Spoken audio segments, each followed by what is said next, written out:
Hey y'all, what's up? Hey Rose, thanks for being here, Rose. Rose is always here. I appreciate you, Rose. Guys, thank y'all for being here. My apologies for having to postpone this morning's show, but I extended this show just slightly so you guys can get more of me. Okay, so I hope y'all are having a wonderful Thursday, aka Friday Eve. Let's go ahead and get into our show because we have some great topics. All right. Let's get into it. Everything said in the video is alleged and in my opinion and is used for fair use and entertainment. Y'all, this has been a very busy day for me, so I appreciate you guys for understanding me not being on this morning. I wanted to be there, but I got to handle business first, right? Y'all know we work and all that type of stuff, so we got to handle our business. Okay, let's speak to everybody. I see y'all pouring in. Hey, Eve Parker. Hi, Be Wiser. Thanks for being here. Lana Thomas is here. Ellen Ford is here. Cynthia Jacobs is here. Terry Copeland is here. D Nice is in the building. Hi. Hey, y'all. All right, give me 1 second. Give me 1 second. Give me 1 second. Oh my goodness. Y'all feel like I've been just like ripping and damn running all damn day.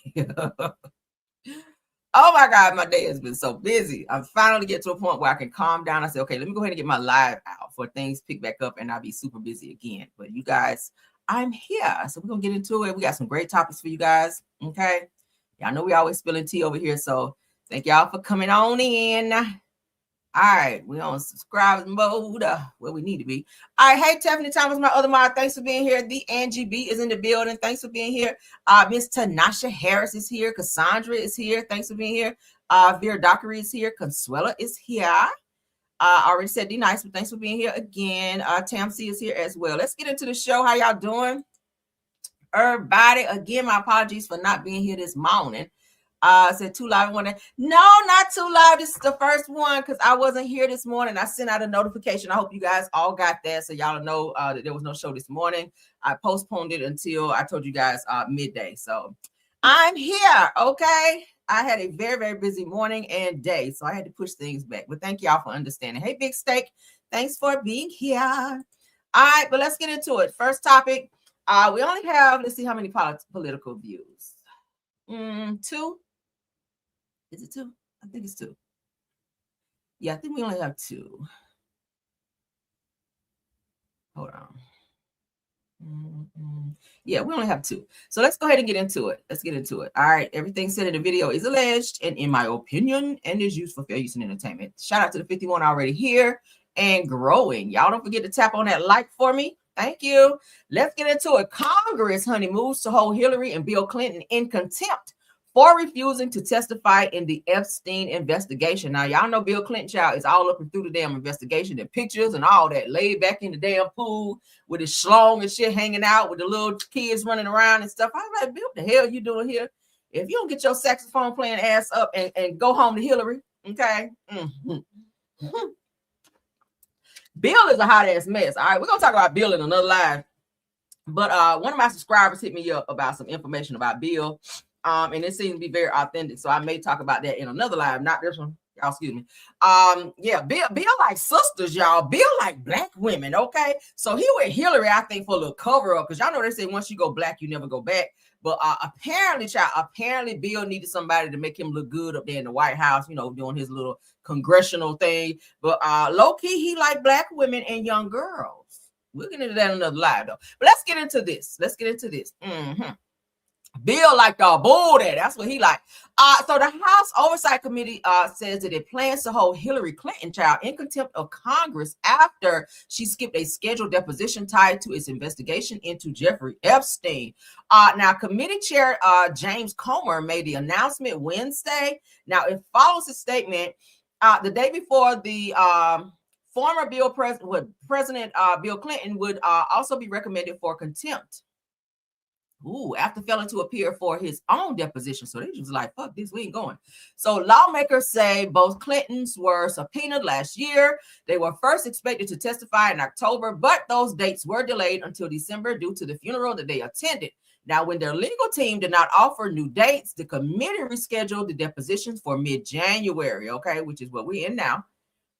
Now, instead of showing up, the Clintons sent a letter saying the subpoenas were invalid and that they would not participate. Now, their attorneys later doubled down, arguing the requests were unlawful, unrelated to any legitimate legislative purposes, and violated constitutional boundaries between branches of the government.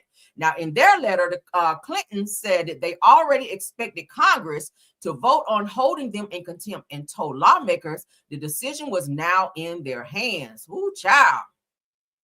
So they went through their legal, well, thank God they went through the legal aspects in terms of just not showing up. So now it looks like it's a fight to get the Clintons to, I guess, participate in and cooperate in this Epstein case, because apparently they know some things that they might need to be talking up about, okay? Especially Bill, you done been on the private jet a few times. I saw that. His name is on the log many, many times on Epstein's jet, flying here and there and damn everywhere. And I'm pretty sure you were not on a saxophone tour, but you were using your mouth. Didn't you say that? Too late. But anywho, so Bill and Hillary, y'all better cooperate, okay? Let me find out Hillary is out here a low-key freak. Well, you got to be if you with Bill, okay? Fuck all that. I don't care about that whole, that whole White House first lady look. Y'all know she gives that. But if you with Bill Clinton, you got to be fully a freak. I'm just saying, Bill is a freak, okay? But let's move along. If y'all want to read up more on that, you can go on over there to Neighborhood Talk, all right? Let's get into the next topic. Another person that y'all know I love to talk about when we're talking about politics is none other than Jasmine Crockett. So we do have something to talk about with her. Let's get into it, because anything she's talking about, I want to hear, right? I love her. All right, so Jasmine Crockett talks Donald Trump and Epstein files. It said that Trump and Elon Musk falling out and the alleged contradictory closeted Republicans, not the closeted ones, girl, Republicans and more. So she's telling it all, right? Child, like Usher said, honey, if you're going to tell it, then damn it, tell it all. So that's exactly what she's doing. She's sitting down with Jason Lee. Shout out to Hollywood Unlocked. Let's get into what she has to say. Timo Hitler, that is for sure. Marjorie, bleach blonde, bad Bill Bush body. Elon, he said that Trump is in the Epstein files. Why can we not get these files? It's just a file. Release the file. You know why? He in there. I mean, this isn't a secret. He's making it worse. But do you think people will care if he is in there? The way Democrats get caught up when they doing sexy stuff is usually mutual, right? Like it's agreeable. Like these fools, though, they end up with all the child stuff in the closet, but they done all like anti-LGBTQIA, and they the ones that's like making Grindr crash out and like they are the one like who's making Grindr crash out? The Republicans? Oh, you didn't hear it? Oh yes, the Republican National Commission, baby. Yes. Pull your facts up, honey. Yes, Grindr crashed at the Republican. Yes, and the Republican National Convention was like in some random place. Like it wasn't like it was like the fact that people are still on Grindr and the fact that all of you closeted Republicans and some of you pastors are in there is crazy. All right, so but when you seen Elon crash out, were you here for it as much as I was? Oh, absolutely. I was here for the breakup. Good job. Pardon me, y'all. I had a phone call right quick. Trump. What do y'all think about that? Okay, she is spilling tea on everybody, including Elon Musk. We already knew that Donald Trump and Elon Musk fell out, and I think it had a lot to do with money that Elon Musk put up for Donald Trump to win the election. I feel like he did. Okay, I feel like there was some off the record meetings and some money exchange in terms of Elon Musk using his money and connections in order to get Trump in office, and I think it worked out. And after that, I don't feel like Trump held up to his end of the bargain in terms of agreements that they had, probably allegedly, and that's why they fell out. Because why else would two white men who stayed doing some fraudulent bullshit fall out under any other circumstances? That's just my take, right? That's how I feel, and I'm standing behind that, allegedly. All right, but let's get into our next topic. All right, this right here interview, I love to see these two coming together. Because listen, I did not realize that the movie Color Purple, I didn't realize it had been like 40 years or so since that damn movie had been out. And when I tell y'all, I know every single line in that movie. I've seen it that many times. And I still, at the end of the movie, when Nettie and Celie reconnect, swear to God, and I'm not a crier, but my eyes do water, okay? My eyes do get watery, okay? I still feel that lump in my chest like, oh my God, okay, child, I be wanting to be doing that too. But yeah, so it was refreshing to see Oprah coming on the show up over there with Whoopi Goldberg and them interviewing her, and their interaction. It's like a sisterhood. You could just see the two of them were just like gushing in terms of seeing one another. So Oprah Winfrey and Whoopi Goldberg reunite on The View, honey, and reflect on the legendary film The Color Purple 40 years later. Ain't that something? 40 years later. Let's get into this. This warmed my heart, y'all. I love this. Let's go. The Purple Sisterhood, 40 years. 40 years. Did we just say 40? Yeah, 40 years since the Color Purple. Yeah. This is a year and 40 years. 40 years of the Color Purple!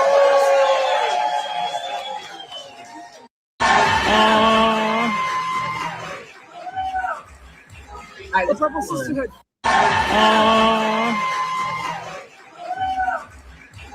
The Purple Sisterhood, 40 years. 40 years. Did we just say 40? Yeah, 40 years since the Color Purple. Yeah. This is a year and 40 years. 40 years of the Color Purple! Why Oprah got on that big ass suit though? Oprah, you can't be here without talking about The Color Purple because you and Whoopi were in the movie together. It was like We were in that movie as babies. Look at that. Wow. 40th anniversary. I didn't even look like you. Wow. Yes. 40 years. And really, and I understand it changed both your lives. That's it coming in the drinking water scene, Yes. right? Where Yes. she just put a little sugary pea in it. Okay. Yeah. Okay. But I heard that you said that playing Sophia, which we just saw, was the only time you felt comfortable in your own body. Is that because she was supposed to be a heavy girl? Because she owned it. Yeah. She owned the weight. She carried the weight. That was a part of her being, is to hold that weight. Yeah. And just recently I was talking to somebody and they asked me, have you ever felt comfortable? And I said, the only time I ever felt comfortable was when I wasn't myself. I was playing somebody else, and it was hers. It changed and it your really life. It really helped her. But it changed your life too, Whoopi, right? Yeah, Yes, The Color well, Purple. yeah. I mean, we started. Oprah, you can't be here without talking about The Color Purple.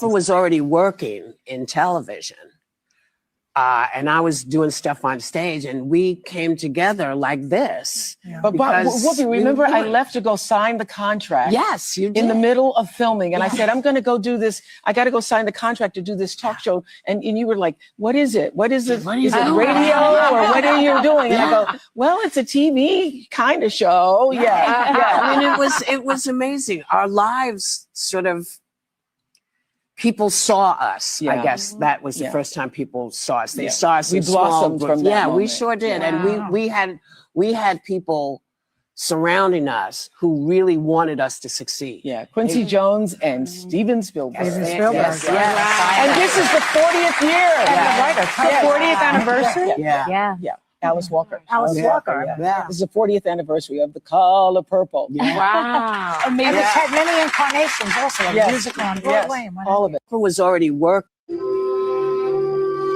What I'm gonna do about Sophia?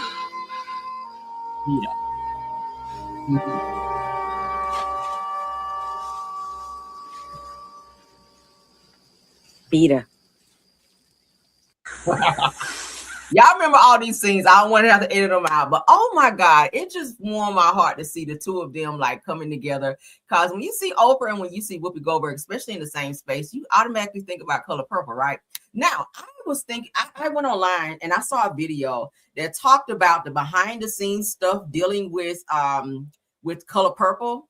I may have to dig it up and kind of play on another video, okay? But y'all, some of the stuff that I saw of the behind the scenes of The Color Purple, like these women literally, like Oprah Winfrey, as well as especially Whoopi Goldberg, had to endure like therapy off the record as far as filming this movie, because the emotional part of it all, the psychological part of it all was like being yelled at. Like they literally had to get into character, where Mr. was actually talking to Celie and the things that she endured on this movie. It really like was her getting into character, and they filmed like grueling hours, okay? Like they were on set for hours and hours and hours at a time. So imagine having to go back and retake certain things.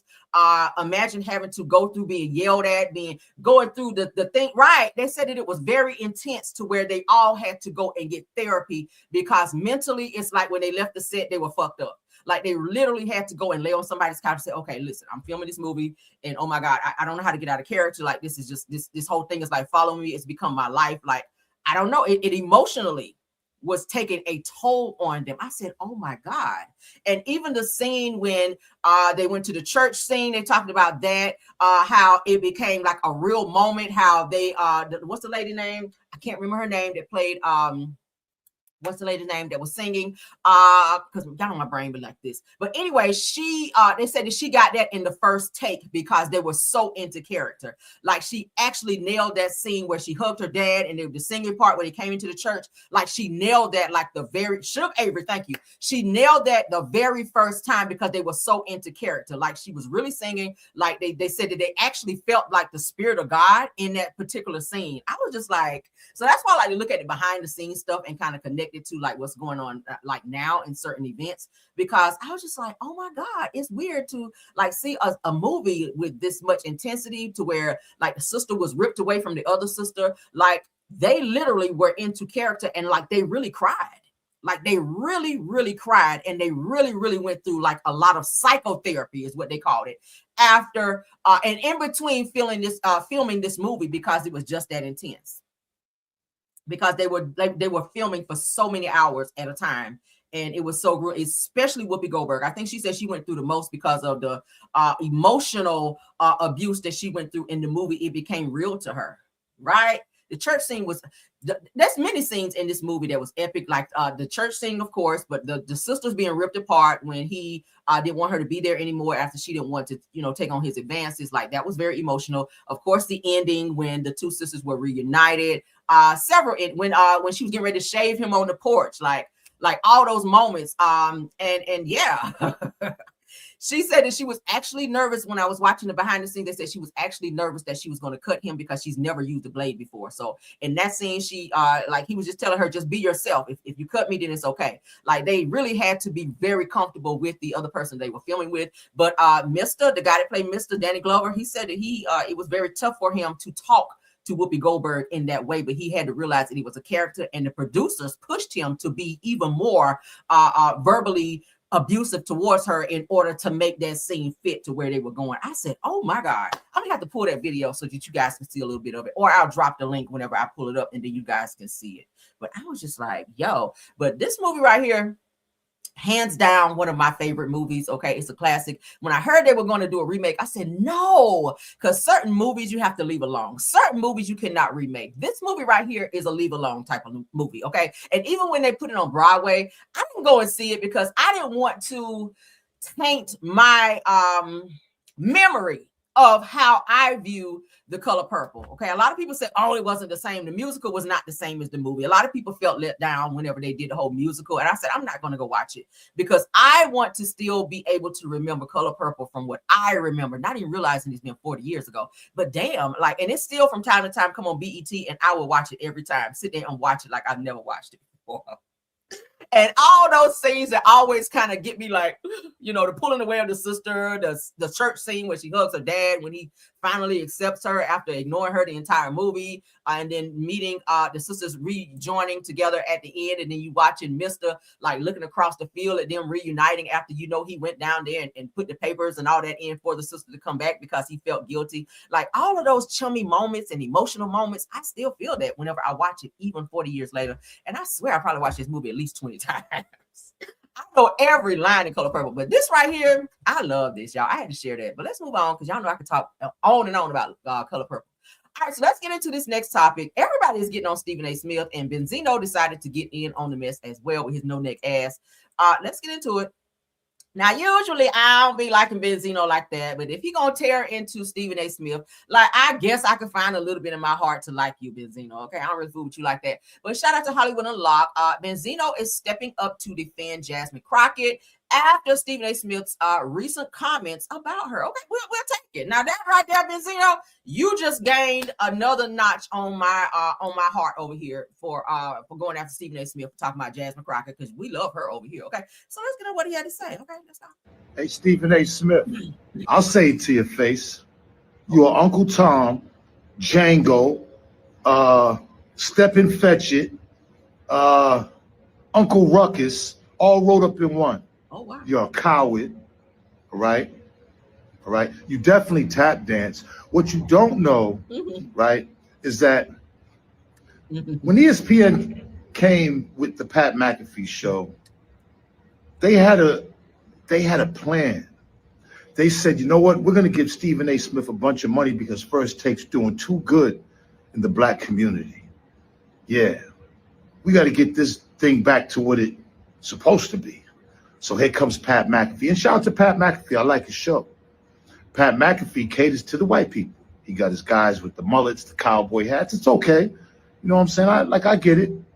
Stephen A. Smith, you was for us. Then all of a sudden you took a turn. Hey, Stephen A. Smith, I'll say it to you. They had a plan for you. They said, you know what? We're going to pay him this money. So give him instructions to go out there and tap dance and disrespect as many black people, especially black women, because black women are on the come up. They strong. Their voices are strong. Let's get Stephen A. Smith to say some things about him. This way here, he'll lose a lot of his black following, and then Pat McAfee will be number one. They're just playing you out for money, you goofy motherfucker. You Kermit the Frog looking, invisible hairline ass, goofy ass motherfucker. Like, you're the worst. You're the worst. Yo. Right? I'll say it to your face, and I'll go further than that. I'll challenge your bitch ass to a boxing match. Ooh. Celebrity boxing, me and you, Stephen A. Smith. Yeah. That's why Pat McAfee got LeBron on his show. Nobody wants to come on your show no more, Stephen A. Smith. All that, they had a plan for you. That was a little read right there, Benzino. I know you had it in you. Ooh, child. They said, you know what? We're going to pay him this money. Wow. Jasmine Crockett has been invited on this show multitude of times. You sitting down talking to everybody else. How come you ain't sit down and talk to me? Scared of what I'm going to ask? I don't know. I have no clue. But if you're going to say something like that about somebody, hell, say it to their face. Jasmine Crockett. So he's upset because Jasmine Crockett made a comment saying that Stephen A. Smith is the modern day Django. I agree. Okay, I agree. But Benzino, I need to hear that read down one more time. So give him instructions to go out there and tap dance and disrespect as many black people, especially black women, because black women are on the come up. They strong. Their voices are strong. Let's get Stephen A. Smith to say some things about him. This way here, he'll lose a lot of his black following, and then Pat McAfee will be number one. They're just playing you out for money, you goofy motherfucker. You Kermit the Frog looking, invisible hairline ass, goofy ass motherfucker. Like, you're the worst. You're the worst. All right? I'll say it to your face, and I'll go further than that. I'll challenge your bitch ass to a boxing match. Celebrity boxing, me and you, Stephen A. Smith. Yeah. That's why Pat McAfee got LeBron on his show. Nobody wants to come on your show no more, Stephen A. Smith. All that, they had a plan. I love it. I love a good read down. That was funny as hell. Man, I don't really fool with you like that, but you get a point over here, okay? You do. I like you for one day. After that, I ain't fucking with you. You my friend for one day, Benzino. All right, just one day. What time is it? 2:03. All right. By 2:03 tomorrow, this shit is over. All right, we not friends after 2:03 tomorrow. Damn. All right, let's move forward, child. I cannot. Oh God. He came from the bottom. I was about to say you came from the neck with that, but you ain't got no neck, so shit. I don't know. You that was from the chest, okay? Because you know you head and then chest. You ain't no damn neck there. So let's continue. All right, so shout out to Neighborhood Talk. Let me put my trigger warning up for this one, child. Because listen, yes, honey. Yes, honey. He went in. I love it. So a 21-year-old man in Houston has been charged with sexually assaulting an 8-year-old boy inside of a men's restroom at an NRG stadium during a Houston Texan game. And it said that a man allegedly removed the child's pants and underwear inside of one of the stalls. This is very sad. Parents, this is why you do not send your kids to the bathroom alone. You have to go and make sure there's no one in there. This person worked at the stadium, from my understanding, and he was able to go in there and do some very perverted things to this young child, 8-year-old. He's going to be traumatized for the rest of his fucking life. And people like this need to be under the jail, because I don't know what your infatuation is with children. Obviously, this person was probably molested, or someone did something to him at a young age and just kind of grew up in him. He probably never got no fucking help, and then he became a sick individual. Most people who deal with or come out to be pedos like this, probably something happened to them when they were young, right?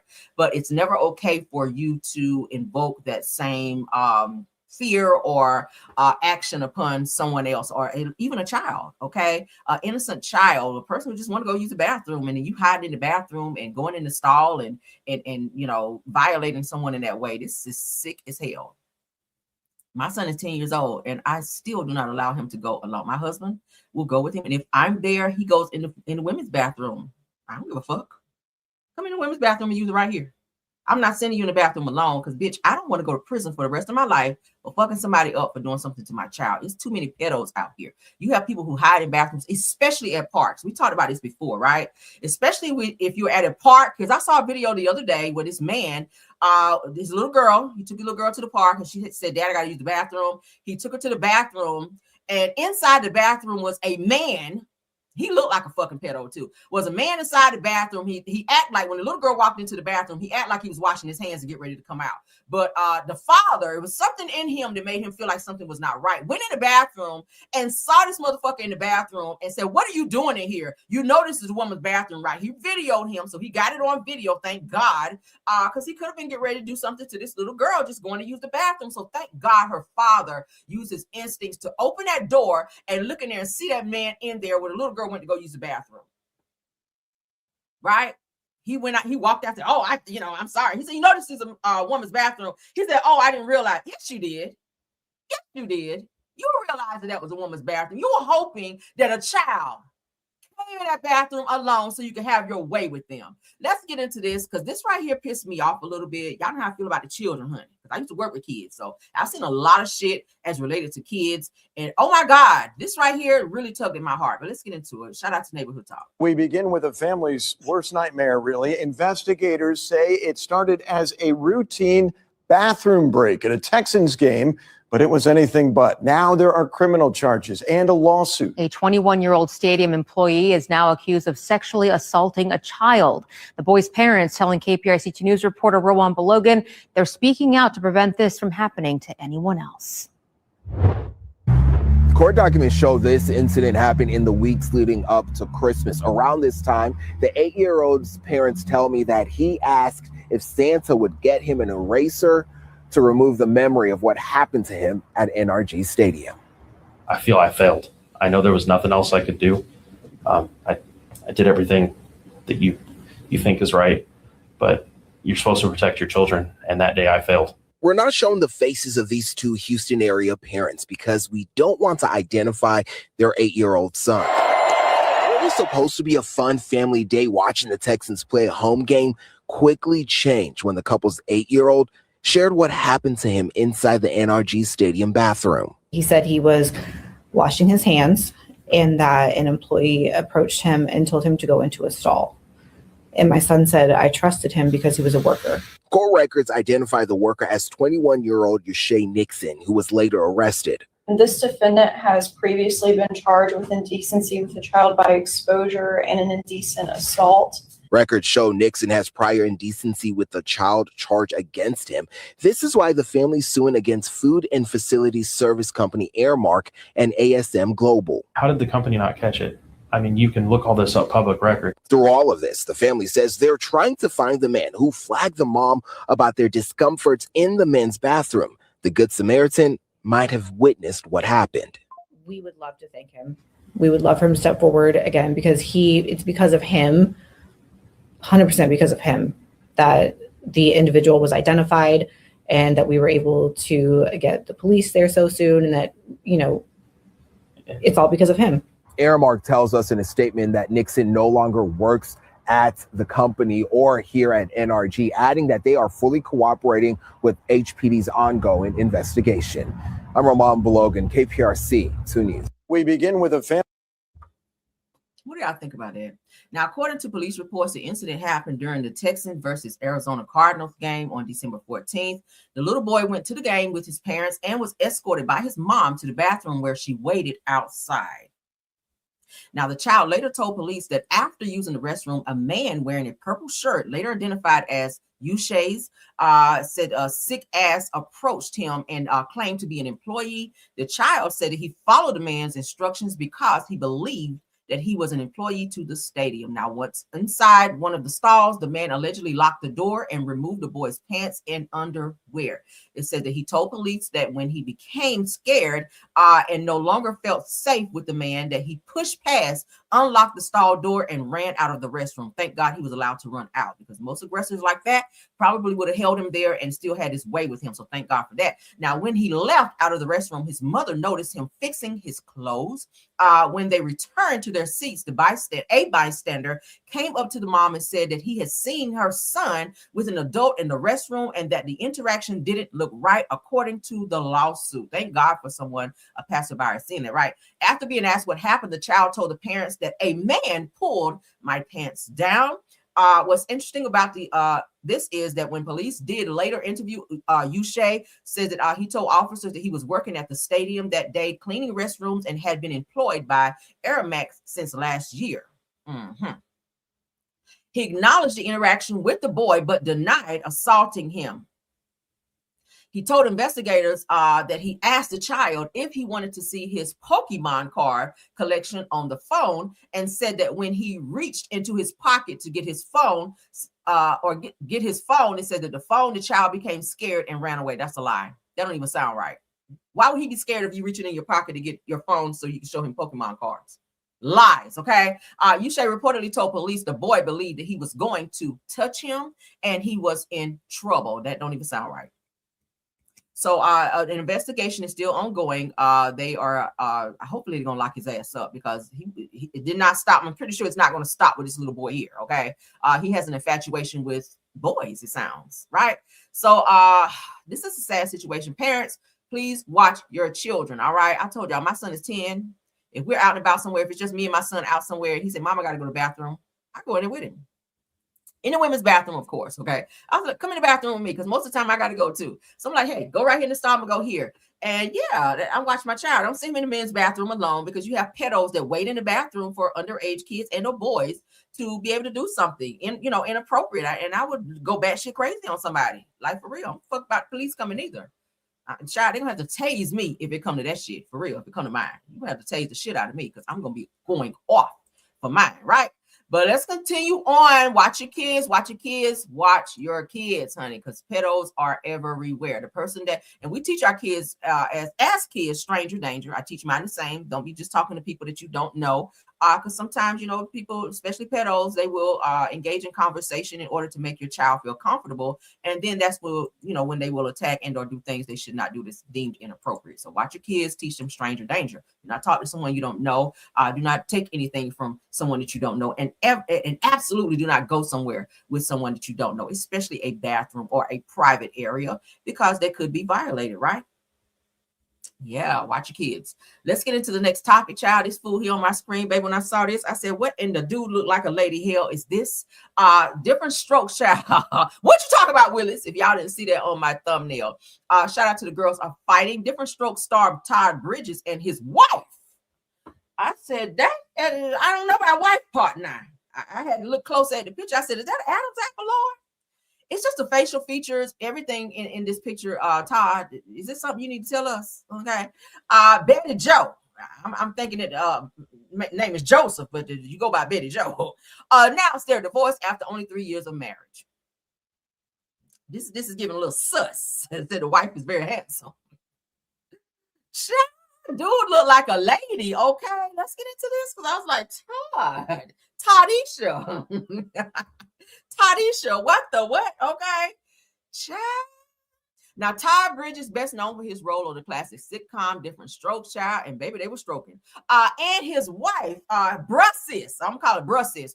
Brussis, Betty Joe are going their separate ways. Hallelujah. Okay. Now, TMZ reports that the couple has decided to end their marriage, child, after more than 3 years together. Okay. Now, in a statement to TMZ, Bridget said, after much thought and mutual respect, we have decided to end our marriage, as Tisha calls it. Now, during our time together, we shared meaningful moments. I bet you did.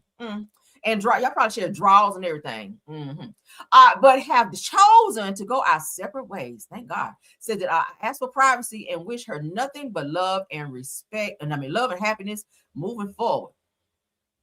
Okay. Said that the couple tied the knot in a low-key, I bet it was low-key, ceremony child in Beverly Hills in 2022 and attended roughly by 40 guests. Their love story, if we can call it that, began on a dating app just 9 months before their wedding, with an engagement following about 6 months later. Why so quick? I don't understand. He probably said, oh my God, I remember you from that show, Different Strokes. That's probably how I talked to Todd too. Todd probably like that deep voice sounding ass nigga. I remember you from that show. Okay, you want to get married, Todd? Todd, you want to get married? That's probably how you talk to his ass. Todd, I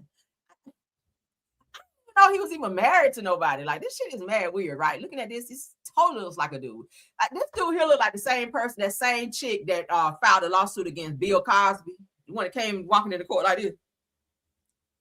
That bitch that walked in the court like that went to go sue Bill Cosby, saying that Bill Cosby sexually assaulted or did some type of inappropriate shit, okay, and got a whole lot of money from Bill Cosby as well. But I'm just like, why you can't look at these people and see that it's something off here, okay? It's the nose, the bone structure in the face, like even the neck area, like this thick ass neck.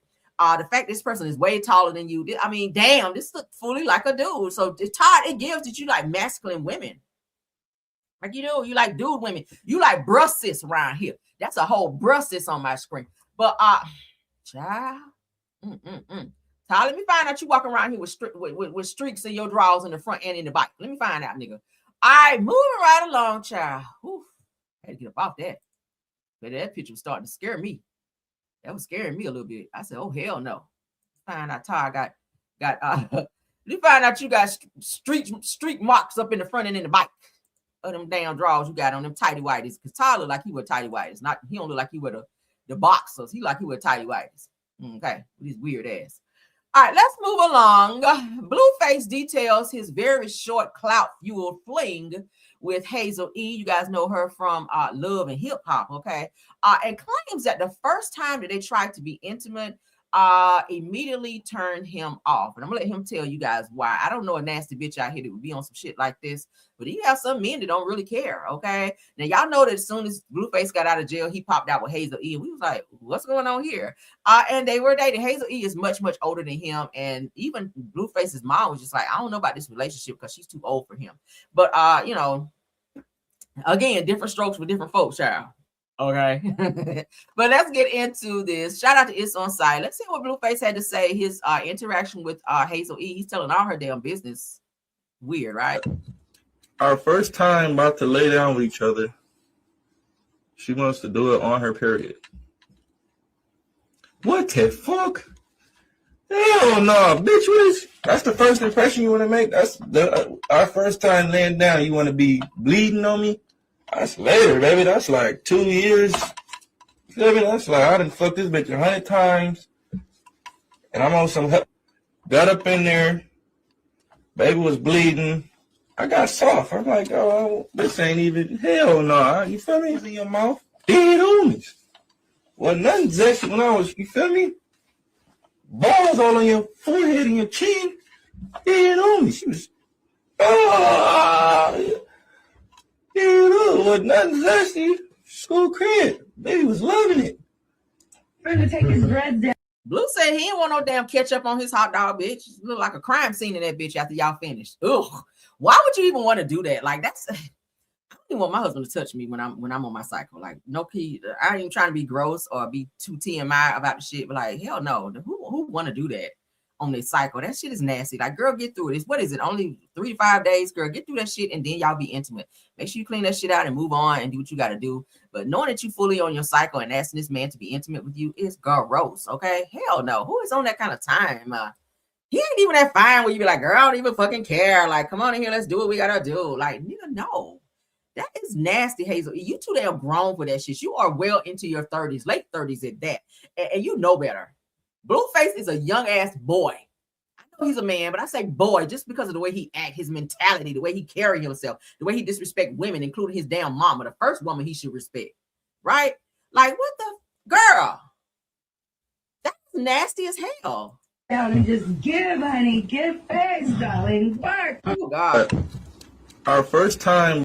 Girl, la la la la. So she's now responded. Hazel E says that I ain't popped out with a ninja in 2 years since my divorce. She says, I've been doing the internal work for me and my child.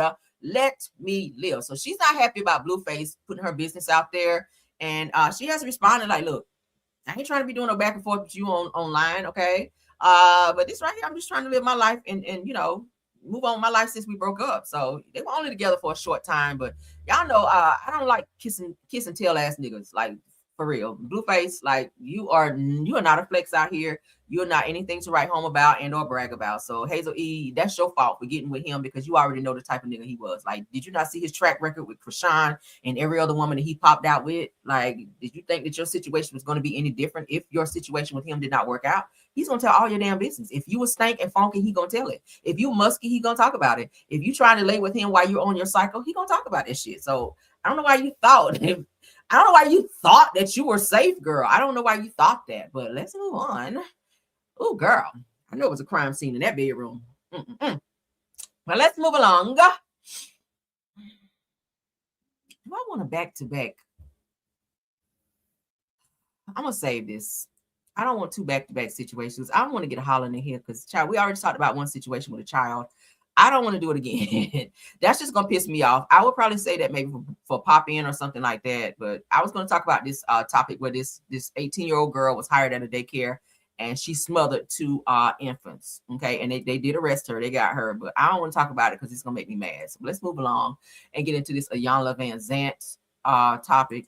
I can't, y'all, because I'm gonna be hollering and I'm gonna be going off. I already know it, and I don't want my blood pressure raised up. Going off on this girl, 18 years old. They hired her at a daycare, and she smothered two infant babies. The fuck? That's why you gotta watch where you take your kids. But let's continue. I don't want to talk about it because it's gonna make me mad. Shout out to It's On Site though. Okay.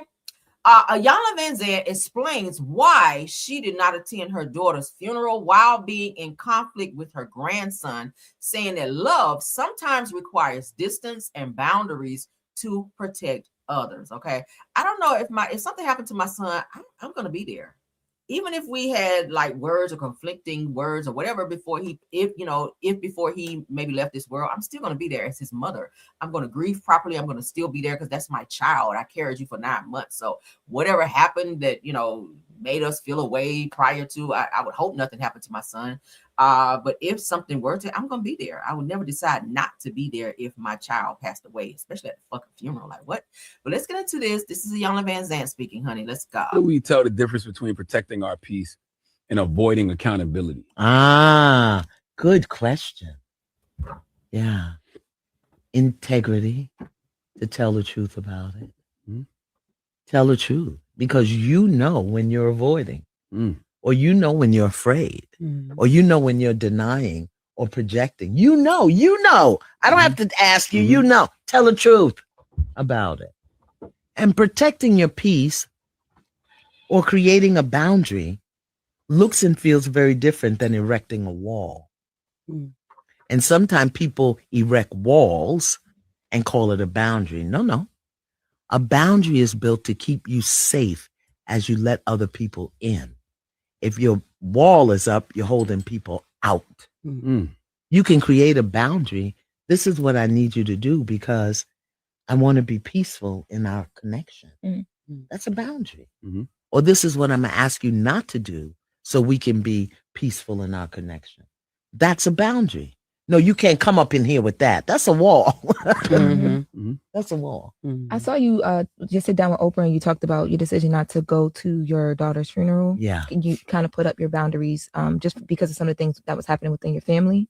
Well, not in the family, with one particular grandson, her youngest son, who was just out of his mind. And I know it was grief, but I wasn't going to put myself in jeopardy. I wasn't going to give him the opportunity to disrespect his mother by disrespecting her mother. And I didn't know what he might do. But I was a trigger for him. I knew I was a trigger for him. And I had to tell the truth about that. How difficult was that for you? Well, once I made the decision, because I made it from a place of love and care, I was okay with it. So I didn't have to go to the funeral. I went the day before. Mm. And I had my own thing with her. Right. She was still going to be dead the next day. I didn't have to be there. You understand? That the things that we do out of tradition, out of habit, that we don't even want to do. Yeah. I'm not doing that. I'm too old. And I don't have wrinkles yet. So I don't want wrinkles. How do we tell the difference between protecting our peace and a Do you guys agree? You have some people, like she said, she wanted to protect her peace. She's gonna be dead the next day. That's the weirdest thing I ever heard somebody say. But if her grandson was acting out in a way that she felt was not going to be safe for her, I would have probably hired security to be at the funeral. I've been to funerals where there's been security there. Yeah. I've been to funerals where there's been large police presence there because of a person that was in the gang that passed away and they didn't want them to pop off. Yeah, I've been to those types of funerals. Well, you like this? Making sure you're like, yeah, we good. Okay. Okay, security right here.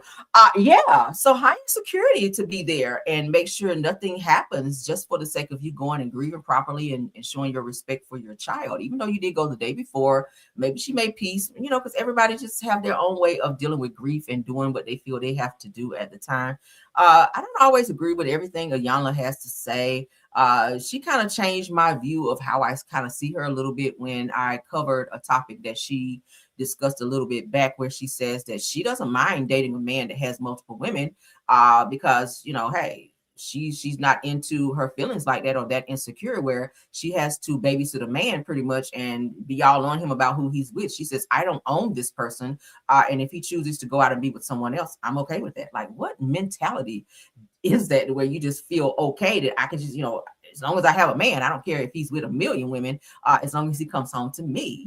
She says, hey, I buy my own toilet paper. I do my own this. She says, let him go and do what he wants to do. I'm my own woman. And if and when I want to be with him and have my personal space and or time with him, then that's what I want to do. But in terms of me claiming this man and trying to be, his exclusive individual or this exclusive relationship with him, she said she don't really give no fucks about that. You let him do what he want to do because he's grown. I don't see it as that way because I'm just not a type of bitch who likes to share, especially a man. I don't share my food and I don't share my man.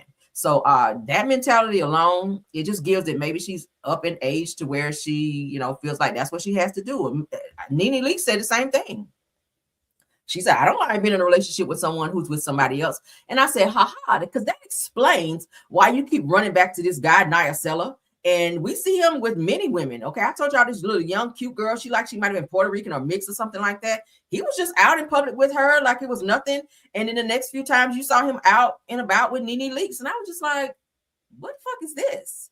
And Nene was all over him like, this is my man, my man, my man, my man, my man. But then you see him out again with somebody else and it's just like, she don't care. But I feel like once Greg passed away, she just kind of gave up on finding somebody to be exclusive with. Maybe in her mind, she just thinks that Greg will always be her one and that she would never find anybody to amount to him. But at the end of the day, it's just like she's just with anyone who just wants to be with everybody and she's okay with it. And the same mentality lies with Iyanla Vanzant. Now, I know that she's very intelligent. She speaks very eloquently. And I like that about her. She does give great insight. Hence the reason they gave her own show, Fix My Life. I think I might watch this season because I do like the advice that she gives others. But then I have to question the advice that you give others. Do you take your own advice, being this extra educated woman who have all of this insight in terms of different things and situations that you help other people through? And then when you're going through certain things, it's just like, oh, I'll just take the mediocre just, to kind of get by. I don't feel like any woman should have to lower her standards in order to be with a man who wants to be with everybody just for the sake of saying that you have a man. You feel me?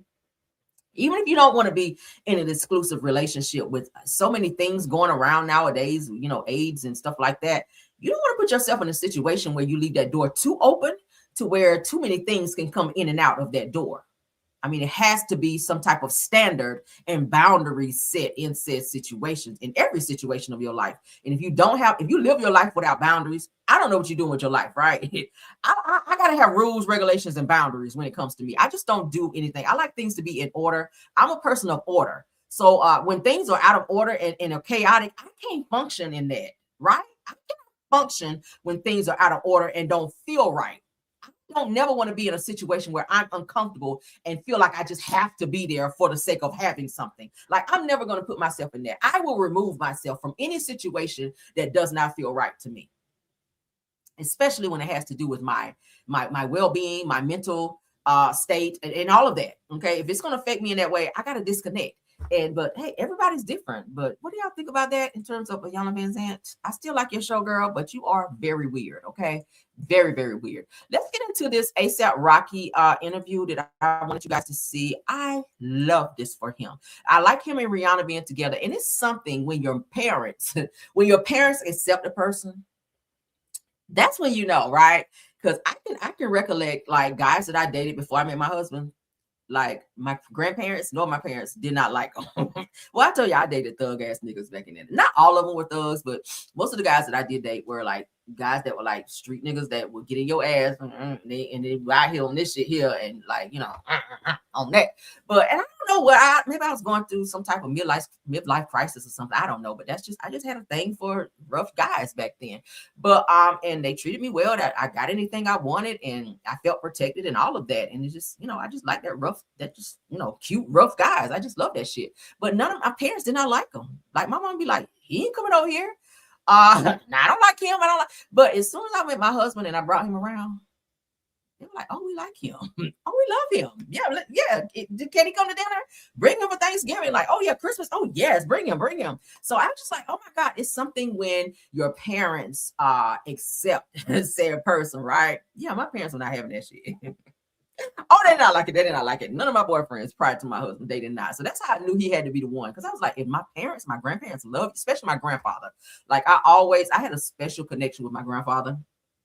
I could talk to him like anytime I would go. My grandparents, they live like in the country. Anytime I would go home, let me be transparent. I don't really share too much about myself, but I'm gonna share this. Anytime I would go home, this is when my grandfather was alive. Okay. I would go to my grandparents' house, and my grandfather, he would always get up early in the morning, 5, 6 o'clock in the morning. He would make breakfast. He would go out in the yard and always find something to do. All right. But I would go and I would visit my grandparents, and I would go and talk to my grandfather. He would always roll up some money. I never asked him for no money. I never asked him for anything. But he was just that type where he would always like take like $20, $50, $100, and he would roll it up just like this, real small.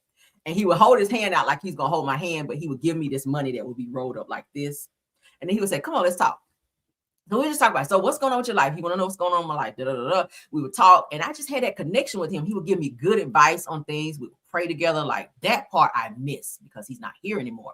That's my same grandfather that taught me how to make salmon patties. So it's a lot of things that I had that connection with. But it was when I met my husband that I knew. And my grandfather told me, like, that's the one. Like, he is it. He loved him. Like, he would sit up and have a whole conversation with him. He didn't want to talk to me. When my husband come around, he didn't want to talk to me. He want to talk to my husband. Like, it was that kind of bond. So that's how I knew that with my grandfather, who was a godly man, who could look at my husband and be like, yeah, that's it. I don't know, maybe like God was like, yeah, he's it for real. Because that's what my family called me, real. But after that, it was just like, oh my God, I just know it. And now looking at us now, we've been together almost 20 years. So yeah, I guess, right? And it changed my entire appetite for men and how I see people because it's so different. But let's get into this with A$AP Rocky and how he says that his mother told him, get with Rihanna, get with Riri, because that's the one. And let him tell you, all right, shout out to the Shade Room, but I had to share that with y'all because it is so important when your family, especially your parents, tell you like, this is the person right here. Like, I love them. Because, you know, your parents can always tell you the truth. And I didn't like it when my parents did not like the people that I liked, but I didn't understand it then. But now looking back, I was like, oh, I get it now.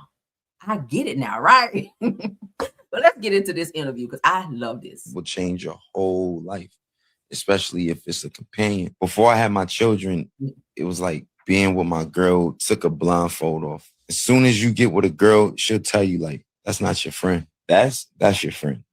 But that one, no. And to be clear, you didn't just get with any girl.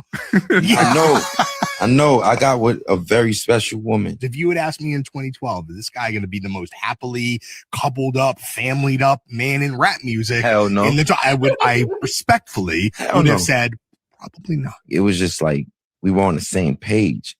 Born the same year. my dad is from her country. My family, when I go back, I get to see both sides of my family. It's so many similarities. It's just funny. We laugh about it a lot. She was always my boo. You know what I'm saying? Like, I always fucked with her.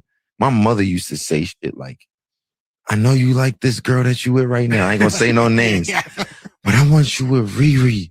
It's like, Mom, why you keep saying that? Mom, That girl mind your don't, business. yeah, that girl don't even like want me like that. Like, but we cool, Mom. Like, that's just my friend. Chill. I'm telling you, she real. And mothers know best. I'm thankful that, you know, she was put in my life at that time, because I think anytime prior to that, you know, I don't think I was ready for something like that. You know, I don't think she was either.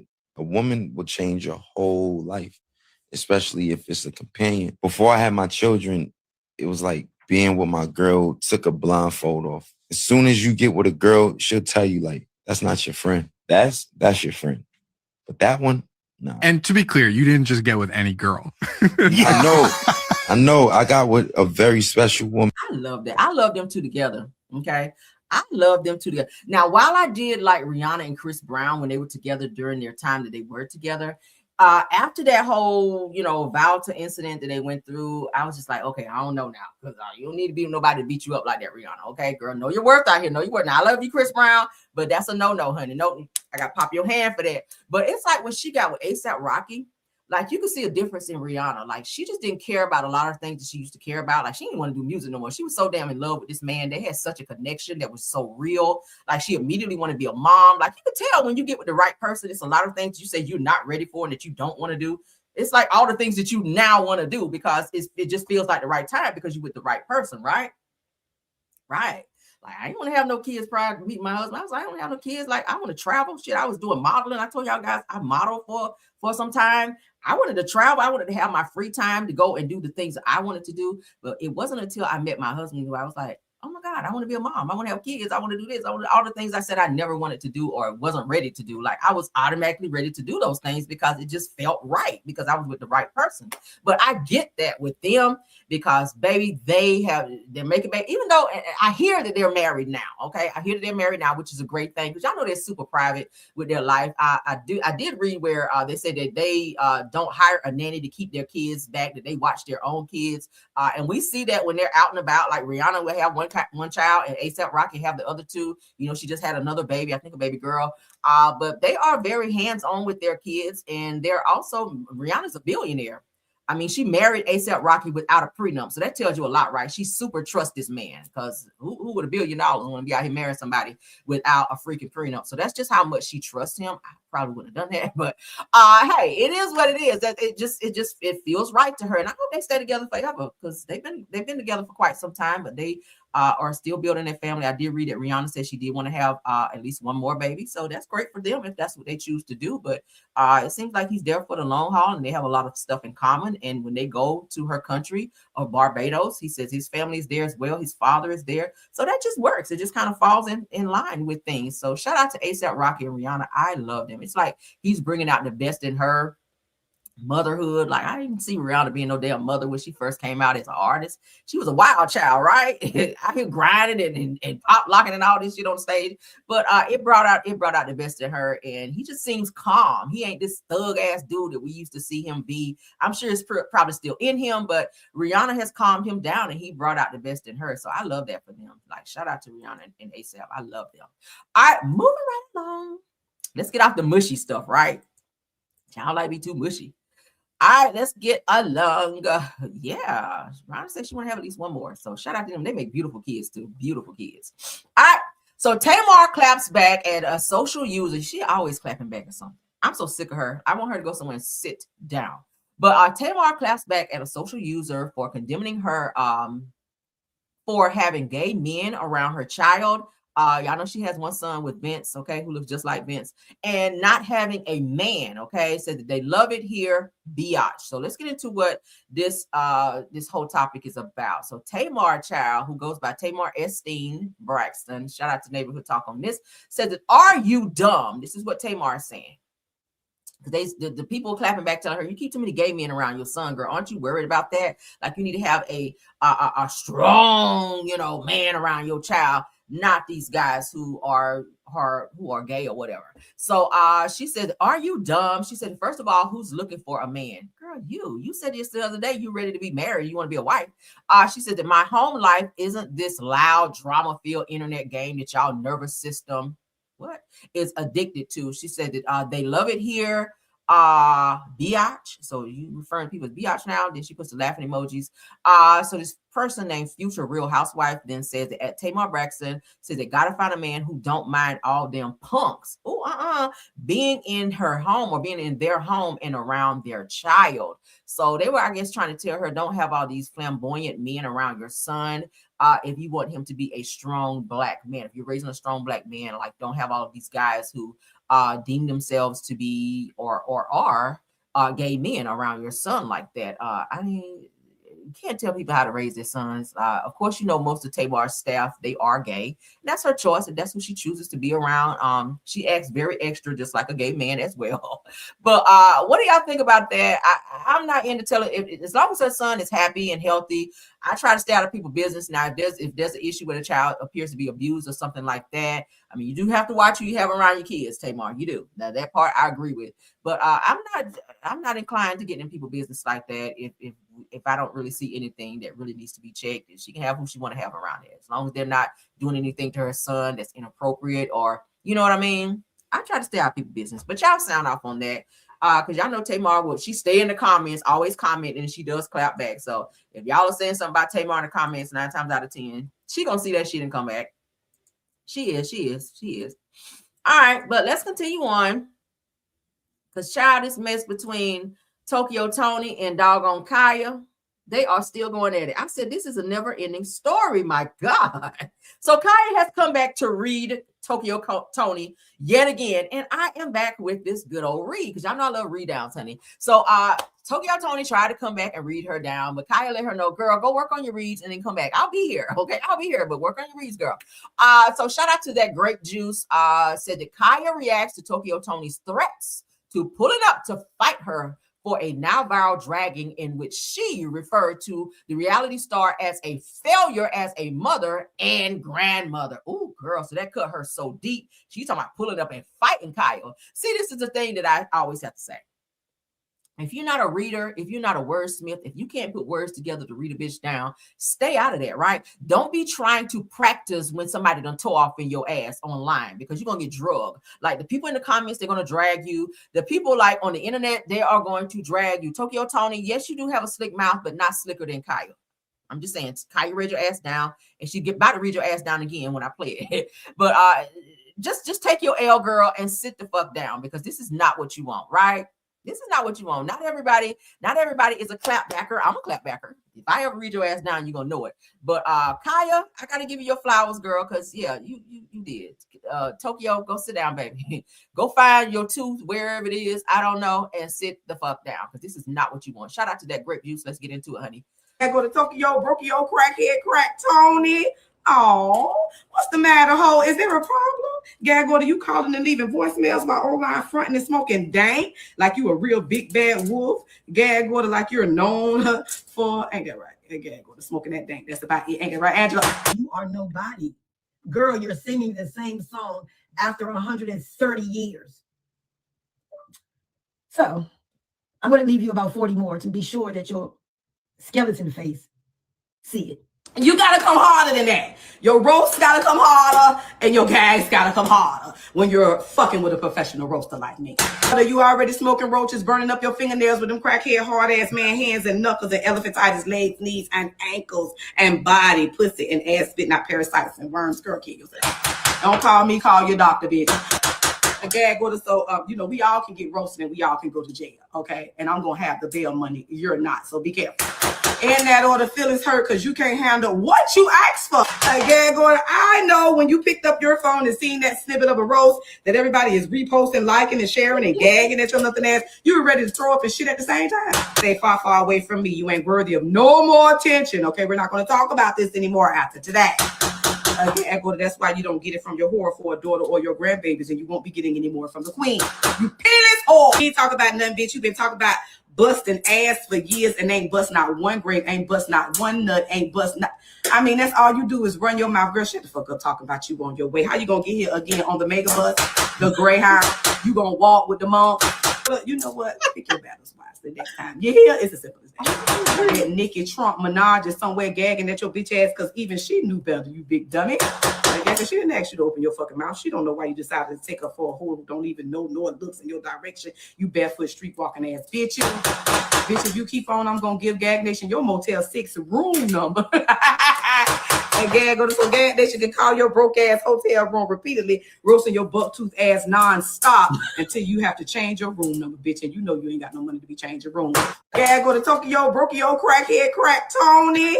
Oh, what's the matter, ho? Is there a Tokyo, do not respond. Okay, I'm trying to help you right now. Oh my God. Was that not a roast? Brokio, Kokio, Tony, what? Where did she come up with this? Oh my, Tokyo, do not. Abort mission, Tokyo. I'm here trying to help you. If you're watching my show right now, do not respond to Kaya. Okay? See, when you get so mad when somebody reading you down, when you talking about you want to go fight, yeah, that means you lost that battle, girl. You're supposed to come back with more words. See, if she say something to you and she slay you with words, you got to come back harder and slay her ass back with words. I'm talking about you ready to pull up and fight. Like, what? No. Girl, this is a roast. Roast, not a fight, girl. Okay, you want to fight because you lost the battle verbally. You lost a verbal battle. You knew you were not, girl. You knew you were no match for damn Kaya. Girl, like abort mission, like stop it. Now, I guarantee you her drunk ass gonna get online and try to clap back and try to read, and you don't have it, girl. You don't. You see how Kaya's just fly out like that, and it's just one behind the other. Like, damn, I was still stuck at Brokio, Tokyo, Tony, and she done flew off on something else. I'm still processing that shit. Damn, just don't okay? Or maybe do, because I want to hear some more, right? Yeah. Go ahead, respond. Because I do want her to come back and tell the rest of your damn teeth out. Because your ass deserve it, old burnt tooth ass. But what y'all think about that? Oh my God, y'all sound off. Because that gave me all the life I needed. All right, let's get into somebody else who tooth is missing, child. None other than Krishan Rock, okay? Well, her ass act like she been on some rocks out here. Let's get into her. Because girl, she is just out here. She stay crying, right? If she ain't crying when she's singing that damn song, okay, God, Yahweh, there's only one way, but God way. They gotta get in my son and God way. That shit. Oh my God. When I heard it, I said, Lord, what is this? That is not pleasing in the Lord's ears, girl. But Krishan went live, child, opening gifts from fans because they feeling sorry for her because she riding around in her car, child. She ain't got nowhere to live. Y'all know that's how she sounds, trying to say. So she's opened up these gifts, child. And you know her life is super chaotic. Her son sitting back there in that damn car seat for 40 days and 40 goddamn nights, done pissed and shitted on himself, and she's sitting on live laughing and talking to people and ain't heard nothing he had to say. Like he's trying to tell her in cat lingo that he done pissed and shitted on himself. He's back there. And her ass is still sitting on live like she ain't heard a motherfucking thing he had to say. But let's get into this. You know she do. You know, go away. There's only one. There's only one way to go away. Go away. I'm like, girl, what's going on with you? But so somebody sent her some damn worms, right? And somebody said, do it again. Y'all see how y'all be making me do things I don't want to do? Do I? Let's get into it. Shout out to All About the Tea Girl. Made me cry because I've been sensitive today. Like when I work out, I can tell I have so much pain inside for no reason. Let me rise above like for real, like knowing that you are with me. The spirit of Christmas is a little magic too. Oh, that's so. Bitch, this is January. Why are we still reading fucking Christmas cards for one? Why are we still reading fucking Christmas cards? Sweet, I didn't even. My mind racing with thoughts of uncertainty. The enemy tries to fill my heart with fear. Fear of the future. Fear of. We can't read it. What? Fear of being. It say all the seasons of joy, all vary to you. Merry Christmas, Krishan and Krishan Jesus. God bless you too. Of you. I pray God guides you. You have a beautiful soul and energy, and baby is always happy with his smile. You and him are very much loved. Love, Annabella. No, correction. We love him and not you. We don't care about you no more. All right? We love him. Let's continue. Okay, what is this? Lord, I pray for restoration in every area of my life. Oh, Restore my faith where it has been shaken. Girl, don't start singing now. Restore my Don't joy do where it. it has Somebody wrote me a check. Restore my hope I hope it bounce. What's that mean? where it has grown weak. If there are broken relationships, Is this real? Can you really cash this out? Someone wrote me a check. areas of my heart that have been wounded, Go away. heal them. Go away. There's only one If there are way. dreams That was so sweet. Someone wrote me a check. Is this real? I know that there are seasons when I must walk through the fire. This is so sweet. I also know that I will not be consumed. Why did I have a feeling that this is gonna make me cry? As it Girl, you should go and cash that check immediately, girl, so you can get out of the car, all right? is written in Isaiah 43:2 says, when you pass through the waters, I will be with you. Can we pray for Annabelle? So I come today. I'm sorry, y'all. Y'all keep laughing. This is cute. Lisa, you got some taste. This is so cute. This definitely. Finally, Junior has a coat, Lord. This is why the baby is running around here with pneumonia, child, all up and through his scrotum, all up and through his nose, all through his damn airway, because you have no fucking coat on him. So whoever sent this coat for Junior, thank you guys for doing so. All right? In Jesus' name I pray, amen. Oh my God. Yeah. If this prayer has touched This is your cute, life, Krishan. Look at this. amen. That's As a cute, sign right? of faith, Look what Lisa got pray you. that every blessing in this prayer is now upon you. This in the is name of cute. Jesus. And if you All right, need a special Lisa. prayer, Miss please Bossy. let us know in the comments. Lisa, We would crazy. be honored to pray Telling for me you. to stay May somewhere. the grace and peace of Who our are Lord you? Jesus Christ be with you always. Okay, girl. Merlin Blanc. Oh, okay, let me stop. Thank Only you. time I started to deal with it. And, you know, it's good to just train to work. And I got some paper in my pocket, but all that telling me where to stay at is diabolical. Hold on. Before I open the gift, let me see the note on here. To Krishan, stay warm in the winter. Love you from Lisa. Thank you. Now we definitely need to stay warm. You're right about that, Lisa. So, I don't know what this is, but we're gonna open it. Y'all like the prayer? Or y'all can really hear it? Thank God. Before we bow our heads in prayer, I need you Y'all to keep know this. saying like crazy stuff, When you like start your day, Max, just to be mean on here. Get off my life. the first presence you seek. It sets the tone for everything that follows. And if we're not This is fun though. we risk walking into the day unarmed. Cause like most of the time, not like that. My baby got a lot of coats and stuff, right? Morning prayer isn't just a habit. And jackets and all this other stuff. You know the fun part about getting these gifts? Your baby got a bunch of coats, but we don't never see him with a fucking coat on. Where's his coat? Hanging up in the trunk? Hanging up in the trunk, because that's where you live in your damn car. Where's his coat? Because if he got a bunch of coats, you don't ever see him with no fucking coat on. But go on. It's not that I need it. It's because I do. I appreciate it. I like opening up stuff. Like somebody's actually in the world thinking about you, thinking about my son. So I feel so appreciated. Oh yeah. This is warm. It got fur inside. This mine, huh? Period, Lisa. Heartfelt. It got fur inside. That kind of prayer shakes heaven. It's real thick quality. Jesus himself told us that when you pray, That's if you want to, sleep in the woods, maybe a night or two, like in a treehouse or something, girl. The air will not penetrate your skin because you got on something, with fur on the inside of your hood, there, girl. Okay, because you are, sleeping outside there, girl, with the bears and lions and tigers and bears. Oh my, okay. go into your. If I am uncertain, let me seek you first before taking any step forward. Teach me to rely on your guidance and not my own understanding. I think they were trolling because this is disgusting. Against me shall prosper. So somebody gave her some worms in a bag, like some worms that you would use, maybe like if you're gonna go fishing or something like that. I mean, maybe they was feeling like you was a bird or something, and they went out here and bought you a bag of worms. So that's what she's talking about. Okay. Weirdos. See, I seen, look, somebody had this shit in there. This, like, what is this? Guard my heart and mind against. I rebuke y'all. Might make me cry because I've been sensitive today. Like when I work out, I can tell I have so much pain inside for no reason. Let me rise above like for real, like knowing that you are with me.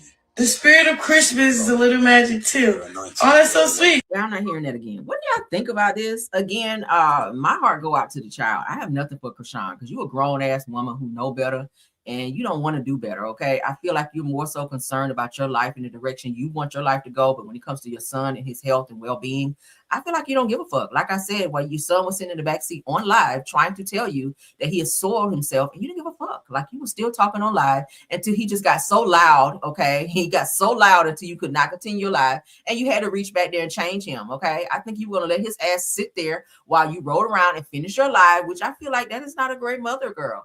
But you need to get your shit together and you need to focus more on your son. Again, my heart and my prayers go out to the son. I have nothing for you, Krishan. Okay. I have absolutely nothing for you. All right. Whoever sent them the check. Obviously, I don't think it's registering with her that people are seeing that she is in dire need of help. That's why they're sending these things because they feel sorry for you. They feel sorry for you that you have money to do everything else that you want to do. But you're not getting yourself a place for you and your son, a stable environment. Your son should not be in the fucking car when it's freezing cold outside. Okay. This is why he stays sick. You don't have a coat on him when you're out. He needs to have a hat on as well so that the air is not in his ear. I'm a mother. I get it. Okay. You can go out here and buy all these damn chains and get all these tattoos. Tattoos are expensive. Okay. Especially the type she get.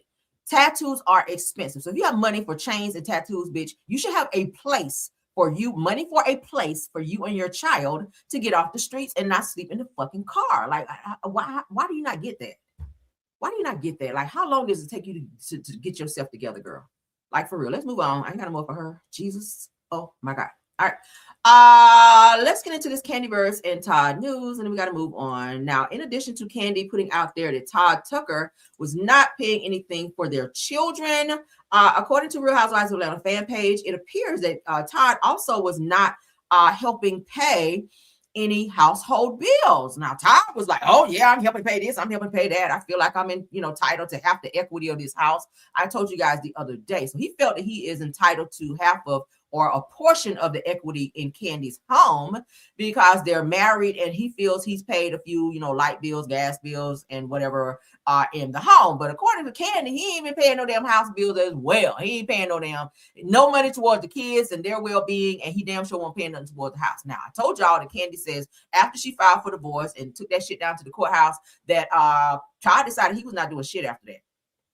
Todd was doing Todd, so the kids are suffering. Now, emotionally, he is there for them. Physically, he's there, but financially, no, according to Candy and said court documents, okay? So let's go ahead and get into this. According to Real Housewives of Atlanta fan page, it says Candy Verse has reportedly claimed that Todd Tucker did not pay household bills during their entire marriage. So this didn't just stop after she filed for divorce. This was during their marriage. So I can see how frustrated that can be for her, or frustrating that can be for her as the wife. Like, nigga, what are you doing? You are her husband. You have to also help with the bills. That's probably why she's working so hard like that. Now I get it. Because I was like, damn, Candy, you worth $30 million. You need to sit down for a little bit and be home with your kids. But if you're married to a motherfucker who's not working and contributing to the household financially, then it does push you out of the house, away from your kids, to where you can't be at home and be comfortable and enjoy the fruits of your labor because you got a bitch-made nigga who is sitting at home and don't want to fucking work.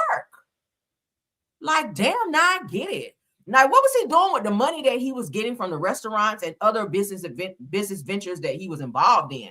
Because I hear they split the business like 50-50, like with the restaurants, in which they had two OLG restaurants and the Blaze Steak restaurant, right? Damn, Todd. Now I'm looking at you differently. Now it says that he was not helping pay. He did not pay any of the household bills during their marriage, their entire marriage, nor did he handle the children's tuition or childcare.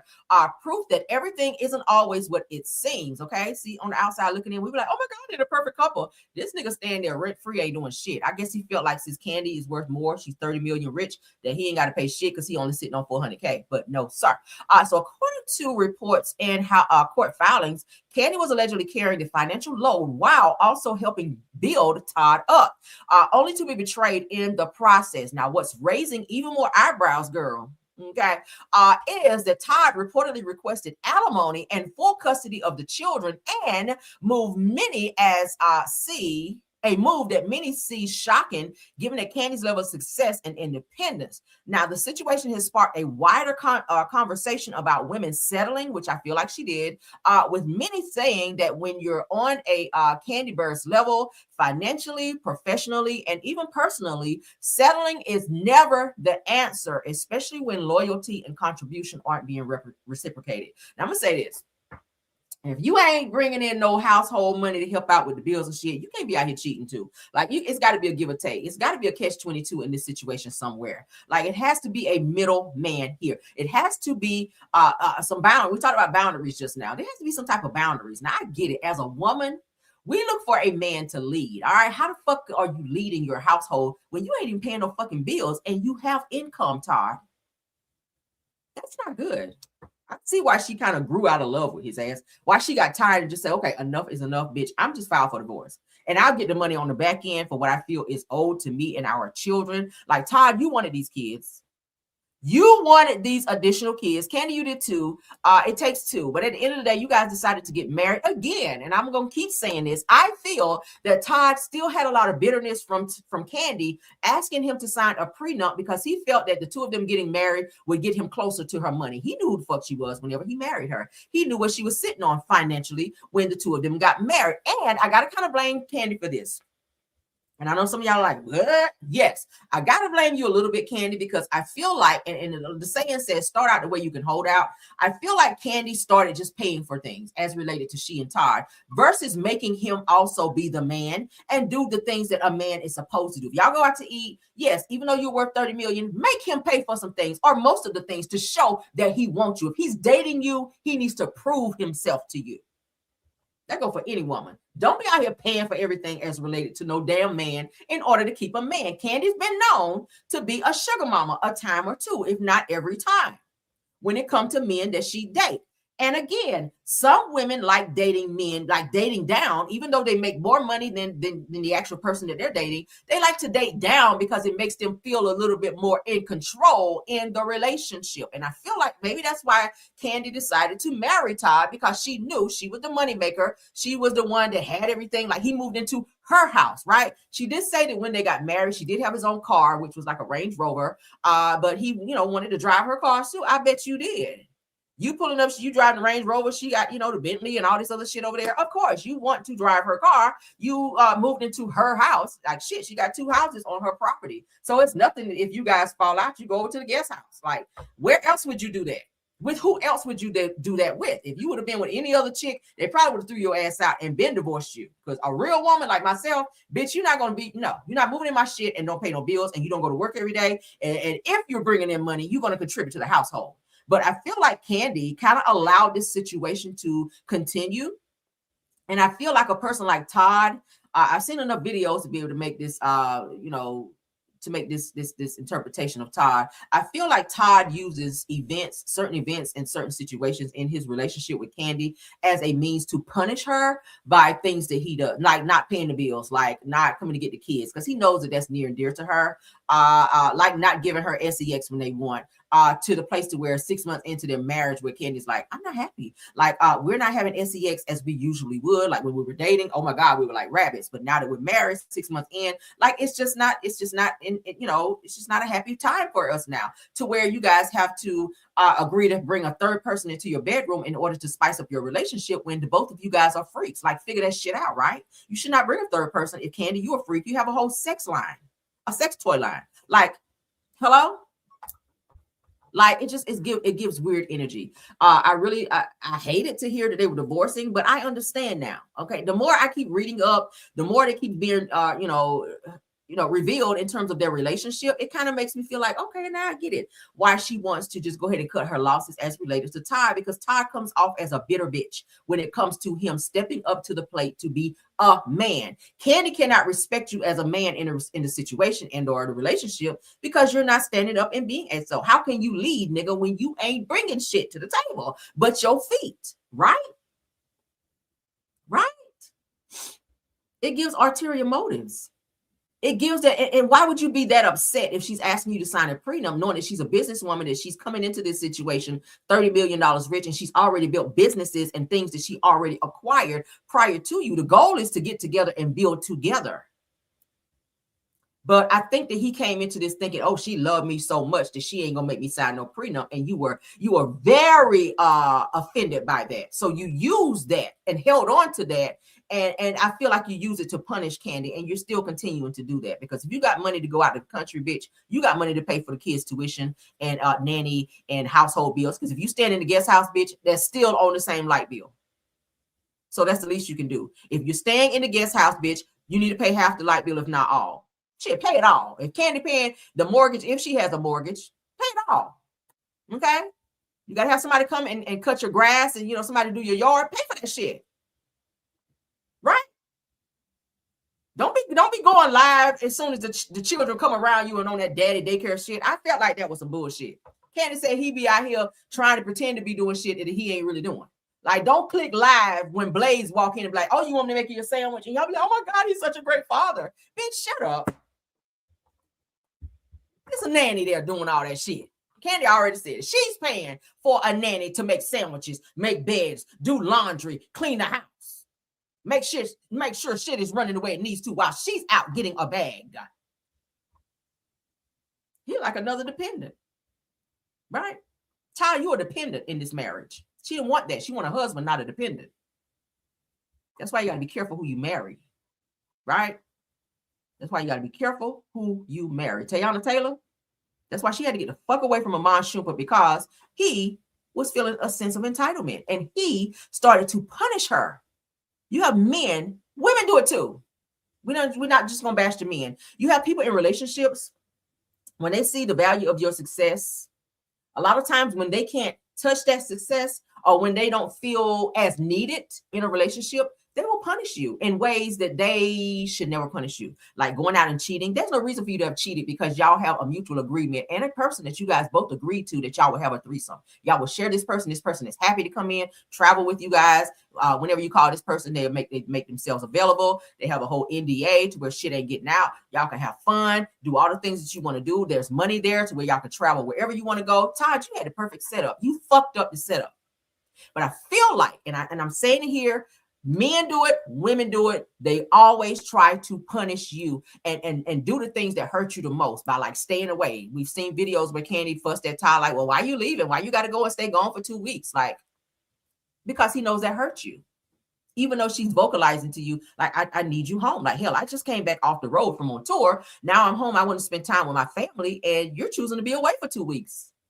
That's punishment, Candy. He's punishing you with the very thing that he knows that you hate the most. Because why? You made him sign a fucking prenup. And the fact that he can never be on your level. He can't touch your money. He can't do the things that you do while he enjoys the limelight of the things that you've introduced him to, like red carpets, going to award shows, being around your, celebrity friends and going to celebrity parties, even upgrading his lifestyle to where, I've seen videos where Candy has purchased him real nice, expensive cars. Like he just got a brand new truck for his birthday. Nice truck. It's too big for him because, Todd is little. But, little things that expensive gifts and things like that come with being with a celebrity person like Candy Burris, right? You never would have had that had you, not married her. So I just feel like that was very bad for him to put himself in that situation to where he would fuck up that situation of being married to her and hurt her in that way. Not saying that Candy didn't have her ways and things that she did in a relationship too, because it does take two. But Todd, you're starting becoming a piece of work. All right. And then the challenge alimony and all that shit. Like, nigga, sit down. Oh my God, right? Let's move along though. We're about done. How many more topics I got? Let me see. Okay, yeah, we got what, 2? Yeah, 2. Yeah, 2 more. All right, so let's get through this. We're almost done. I ain't gonna hold you guys too much longer. I tried to extend my show just a little bit because I was not on live this morning because I had a very chaotic, long day, very busy day. But let's go ahead and get into this next topic, okay? Where Heavenly is talking about her kids. She also throw in Dr. Simone and the way Dr. Simone chooses to raise her sons and how they talk to her. That's none of your fucking business. Worry about your son. And then you say you and your son got into a screaming match and he decided he didn't want to see you no more. The one that tried to run over police officers and got arrested down there at Georgia State University.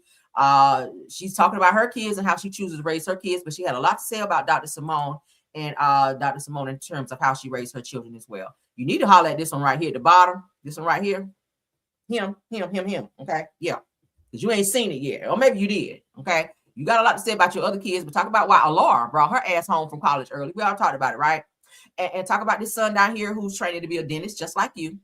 While he walks down your hallways over there in your dental office like this, girl. And his hand be like that sometimes too. Right. And then he keep his lips like this. Yeah, girl, you see it. But let's get into Heavenly. All right, talking to Carlos King. Let's go. Media or the times right now or the privilege of her going to private school. These kids are not strong like we were. They cannot do the things that we do. You see me running a practice, doing this, that, and the other. The mental part of my son, not seeing him and all that, and I keep my shit together, and not, rather than not complain, I see a problem and I step up to run for Congress so I can make a change rather than talk shit about it and sit back and allow it to happen. I'm doing all these things because I have a strong will and a strong mind. These kids this day are not capable. I mean, I've hired them.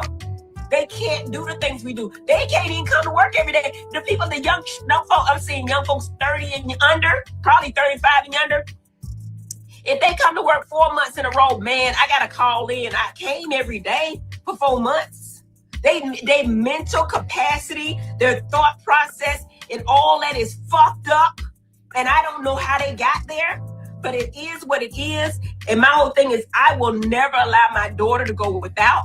I mean, right, wrong, or indifferent, y'all can say what y'all want to, but that's how Simone feels about her boys. She ain't gonna never go. And somebody told me, I didn't see it myself, but somebody told me they went live, right? And then the little boy was bragging like he went live Sunday night, like while the show was on or after the show. And she said her and Cecil was arguing, and Cecil was mad because she said something to the sorts of, I don't want to be married anymore. I think Quad said half of y'all here don't want to be married. And Simone said something to the sort of, who else don't want to be married other than me? She said, you have no idea. And Simone meant that shit. I was there. Simone meant that shit with all of her soul. She meant it. And so they were talking about it. He was like, that was a sneak attack. Do you want to, you know what I'm saying? I don't know where they are. But what I'm saying is the point was, Michael was bragging and saying, listen, I got a new car. So I got a new Tesla. So all that shit she was talking, she still got, but I can't even talk about it. No, wait. Are you telling me after all of that, Surround Sound Simone, hey boo, I love you. Surround Sound Simone bought Michael Tesla? I can't even be mad about it because my son had the same Jeep. I think Zachary had his first. I'm almost positive Zachary had his first. And then her son got the same Jeep. And Zachary, when he graduated, they got a Tesla. So I cannot talk about it because I done did the same shit. The only difference I'm going to tell you the difference. This is the difference. When I curse my son out, right? He's not disrespectful because his daddy won't allow it. You hear what I'm saying? He will never talk to me that way. You know what I'm saying? But what he did was my oldest boy got his shit and he left. He wasn't disrespectful. And I'm telling you, that little boy Zachary is in dental school right now, but he know how to fucking talk to his mama. Yes, mama, now they spoiled like shit. Yes, they are. But Zachary ain't gonna never get out of his breath. Now, the problem is that damn Alora. That's the problem right there. Because that's the Michael of my life. Michael of my life. And Alora is a smart ass with the mouth because that's how you raised her to be. You thought that shit was cute on camera. Y'all remember when Alora was a little girl on Married to Medicine, Heavenly would have that girl on national television talking back, saying little slick stuff to Heavenly, talking about stuff that she was wearing, talking about how she talked to her, talking back. And she thought that shit was cute. I would say, I do not like smart mouth kids. I don't like smart mouth kids. If you allow your kids to play with you and be smart at the mouth like that, they're going to grow up and feel like that they can do that. Like, mom, you let me do it when I was a kid. And now that I'm older, like, why you checking me now when you let me do it? She is a smart ass girl. She's grown now, but she did go out to college, and word on the street is that she kind of something happened to her where she brought something home that she didn't take there. And it was alleged that one of the cast members, who is a female physician, helped her get rid of it. Allegedly. That's what was said. That was brought to my attention. Now, I don't have the documents from the doctor per se. That's why I'm saying alleged. But that's why they're saying Alara came home. And upon her coming home, her mother purchased her a nice penthouse apartment in Atlanta, Georgia. Yeah, she did. So all of her kids have their own place. I mean, if she chooses to do that, her son Zachary, the one down here at the bottom, okay, He is studying to be a dentist. Great. All our kids are trying to be educated and do what they need to do. But Laura didn't want to go to school. So her grown ass decided to bring her ass back home and be a thorn in her mama's damn side. But like she said, oh, anything for her. But see, that's the problem. That's the problem. You respect you expect your boys to respect you and not talk back. It's the same thing when it comes to your daughter. Like, she do the shit all the fucking time, and I don't think it's cute. So when do Dr. Damon, Dr. Shark Teeth, when do he step in and check her? Like, is she too cute to be checked? Hell fuck no. She is your daughter, and you know, oh, she's the spitting image of me. So the fuck what? You're raising a disrespectful girl, woman now. I don't think that shit cute. I don't think it's cute. That go for anybody. And I ain't trying to tell nobody how to raise their kids, but if you allow them down here to talk back to you and do that shit, and then when they get up here and you wonder why they're in your face like this right here, because you taught them to do that shit down here. I asked mine, who you talking to? Take some of that bass out your voice when you talking to me. I don't give a hot boiling damn how much taller you are. I'm looking at my son like this now. I look up to my son now. He only 10, but he's taller than me now. And I always tell him, don't ever disrespect me. Don't ever. I'll give you anything in this world that you want. You make great grades. I love that for him. But never, ever, ever, don't ever disrespect me, because I'm mom. Okay? I'm mom. I'll give you anything you want. Same thing with his father. Don't ever, and my husband, he'll step in sometimes with my son. He kind of get a little frustrated when he don't get his way. And my husband has to step in and be like, whoa, don't you talk to your mama like that. Okay? and the same should be with Dr. Daddy, honey. Dr. Daddy need to step in and check Laura's ass. Because if the boys can't talk back to mama, neither should Laura. That's still your child. That's still your child. What y'all think about? It's amazing to me how heavily can see the wrong in everyone else's kids. How she talked about Simone's son right here, Michael, in terms of how he went on and was arguing back and forth with Simone. Laura do it too. But how he was upset about not getting the car that he wanted or whatever. That's none of your business what Simone chooses to do with her children. If she says that she's going to buy a car for Michael, if she bought him a Tesla, so the fuck what? You said you did the same thing with your son. So why, if you're talking about your kids, keep it on your kids. See, this is what causes the tension in the casting with the castmates on Married to Medicine, with the people that you film with heavily, because you can't just do a live. And Carlos, you run for it too, by allowing her to be on your show and talk about other people. Like, you have to talk about Simone and the fact that she said, oh, I want to be divorced. What? That's not your business. You see what I mean by that? Talk about your own shit. Talk about your own kids. See, you got so mad at Toya when she mentioned on the show, where's your son and was he arrested? She went batshit crazy on her. But it's open season when you talk about other people's kids. I just don't get that with her. That's why I don't like Heavenly. That's why I don't like Heavenly, because she's such a bitch ass, big foreheaded ass. I can't. Shout out to Angela Hogg for that video. Okay, let's move on. Yeah, you can't never say nothing about her kids. She can talk about everybody's kids, everybody's husband, everybody's situation. It's none of your business how Dr. Simone decides to raise her kids or what she decides to do or any problems that she and Cecil have. Talk about the problems that you and Dr. Daddy have, because y'all do have problems, even though you don't want to talk about it. Just like you don't want to talk about your son getting arrested. Nobody has a perfect situation. Your kids are not perfect either. Okay? Your kids are not perfect either. Your daughter went to college with her ass in the air and came home. Why? She's a fast ass little girl. Obviously, you didn't raise her to go to school and do what she needed to fucking do, because you raised her to be grown before her fucking age. So then when she got away from your ass, that's exactly what the fuck she did. All right? Wearing out a little skippy shit with a stomach out. She was doing that before she was a teenager. I said, see, that's what you raised, girl. All right? So it's no wonder. It's no wonder she brought something back home from college that she didn't take. Let's continue. All right. I definitely want to go into this interview right here. Let's get into it. All right. Let's go ahead and play, because I got to go, y'all. Can't be on y'all damn day. Let's go. Ooh. Yes. And so it's a matter of, okay, this is how I think. Portia Williams revealed something that I didn't even know, that she was diagnosed ADHD or something like that. Well, we knew when she said that she thought that the Underground Railroad was a train under the ground. I knew something was wrong with Portia then.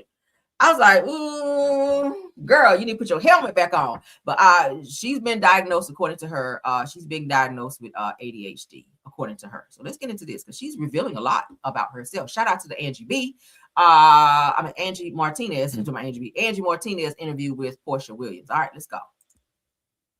Too, yes. And so it's a matter of, okay, this is how I think. It's nothing wrong with how I think, but this is how I think, this is how I operate. ADHD probably makes for a great reality star. Well, here I am.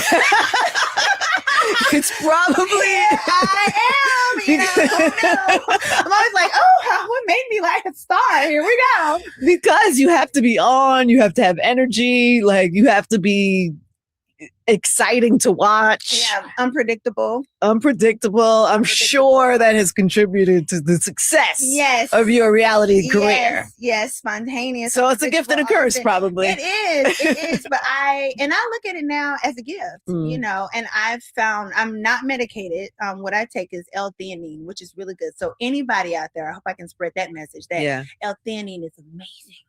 Those voices that I told you we have to tell to be quiet, L-theanine just tells them to calm it down. It says shut the fuck up in the mirror. It does. It goes in the system and tell everything to shut the fuck up. And it's amazing. And so it's a way that, like, if I feel high stress or whatever, it just kind of calms me down. At least quiets me from overthinking, etc. So amazing. And I'm learning more and more about it. You know, you start to go into research. Did I hear that? So that's something that Portia is sharing. Maybe, girl, maybe them voices was talking to you. You would definitely listen to them voices when you married Simon's ugly, big-headed ass. You should have been on that. Whatever it is you said you take, you should definitely took a double dose before you married his ass. Because that probably would have saved you from being in the shit you in now with him and everybody before him, even with Cordell. You should have definitely been on it when you married Cordell, because that was a disaster, a train wreck waiting to happen. All right. Because now we're hearing he's out here spreading booty cheeks too. But let's get into, I'm gonna play one more game for you guys just coming in, and for those of you that did not get to hear fully what she had to say. All right, ciao. And so it's a matter of, okay, this is how I think. It's nothing wrong with how I think, but this is how I think, this is how I operate. ADHD probably makes for a great reality star. Well, here I am.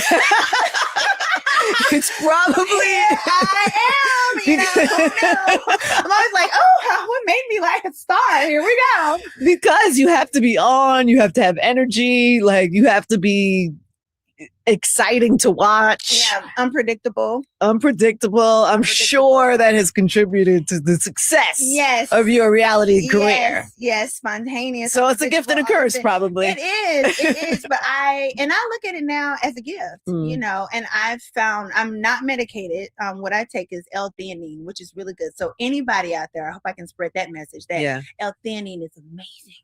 Those voices that I told you we have to tell to be quiet, L-theanine just tells them to calm it down. It calms it for me. It says shut the fuck up in the mirror. It does. It goes in the system and tell everything to shut the fuck up. And it's amazing. And so it's a way that, like, if I feel high stress or whatever, it just kind of calms me down. At least quiets me from overthinking, etc. So amazing. And I'm learning more and more about it. You know, you start to go into research. Girl, it's giving you might be a little schizo. Maybe they misdiagnosed you. I ain't no damn I ain't no doctor, no psychiatrist or nothing. I mean, hell, even I go to therapy because I need to. That keep me out of jail. But I feel like you might have a little schizo going on with you too, Portia. If you hearing voices and shit, because I don't know. I'm not ADHD. I work with kids with ADHD. I don't know. I don't know if it's just that's your only problem. I feel like it's a multitude of things is wrong with Portia.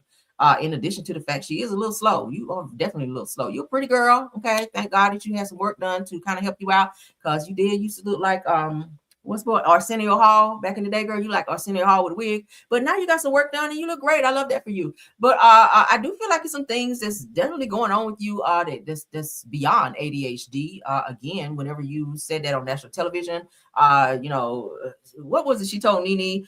Girl, something about I do this whole 265 days in a year. I said, bitch, where the other 100 days? Because I know I went to school and they told me it was 365. Bitch, you said 265, and you said the shit with a straight face like you knew you were right. And even Nene was like, bitch, what? That's one of the times I knew. And then I knew her ass was slow when she said, the Underground Railroad, so it's a train that run under the ground. Girl. I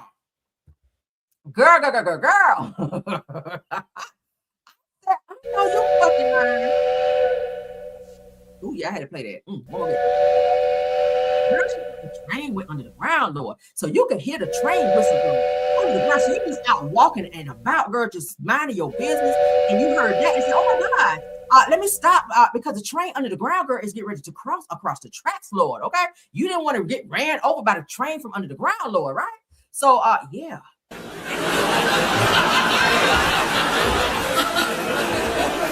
I have a new question for this.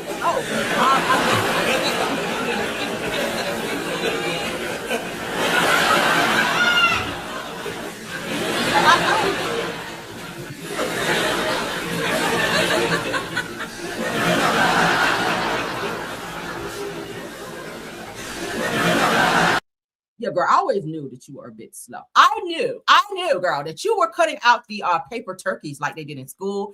I knew that you did not change classes with the regular kids in class like in school. You know, the kids that don't change classes, they just stay in one class. Like when you hear the bell, that's not your bell, girl. You stay there, right? And then for extra credit, you cut out the paper turkeys, and then, the one you put your hand on the paper and then you draw, and then you cut it out, and you probably cut off a few fingers because you're slow. But yeah, that's what it gave me when I saw Portia. But she's getting better. But I do feel like it is beyond the ADHD thing of it all. So maybe go back to another doctor and get a second opinion, because you made you do some things that's very questionable, like this season where you're dating this girl, and we all know that you're not gay, girl, that you just need a good storyline, because you cannot talk about Simon and all the things that you're going through legally with him. So now let's, let me be gay this year. Like, girl, stop. Like, it's just giving. Right. But anywho, and anyway, that is my show for today. I hope you guys enjoyed it. Thank you guys so much. Yeah, girl.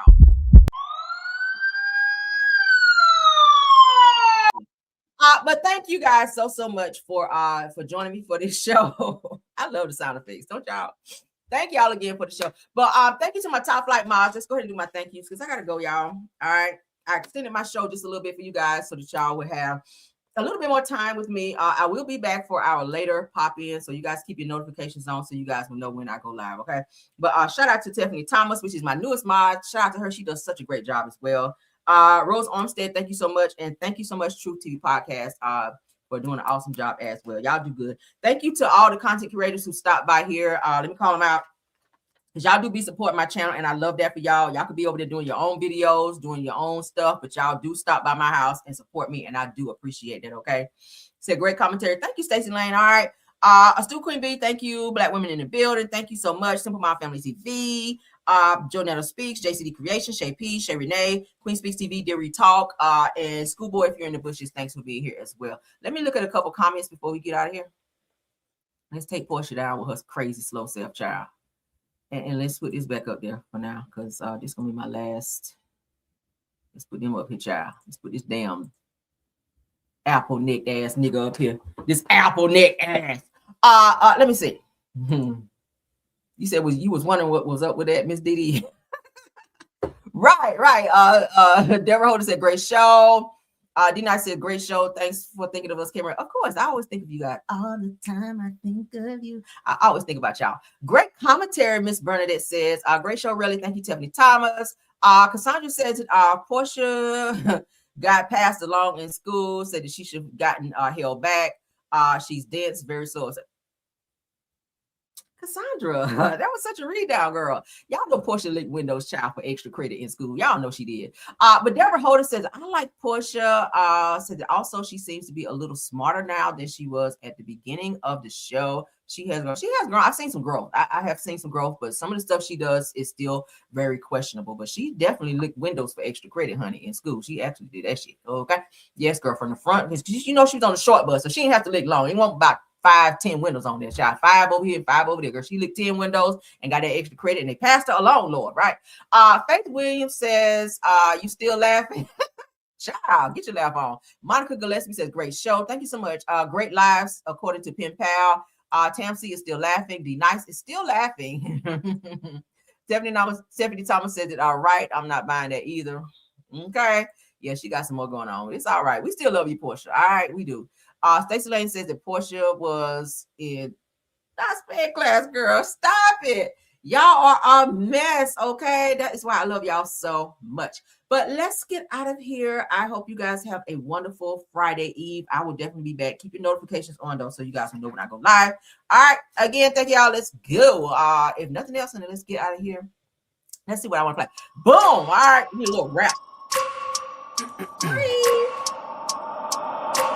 I wake up every minute with the fever dreams. I push my mind to a limit where it needs to be. I work blind, got vision I don't need to see. I'm picking mind over matter, I believe in me. I need to find more hours in the day to breathe. Need to find more power in the way I be. And when my mind turns sour with the painful scene,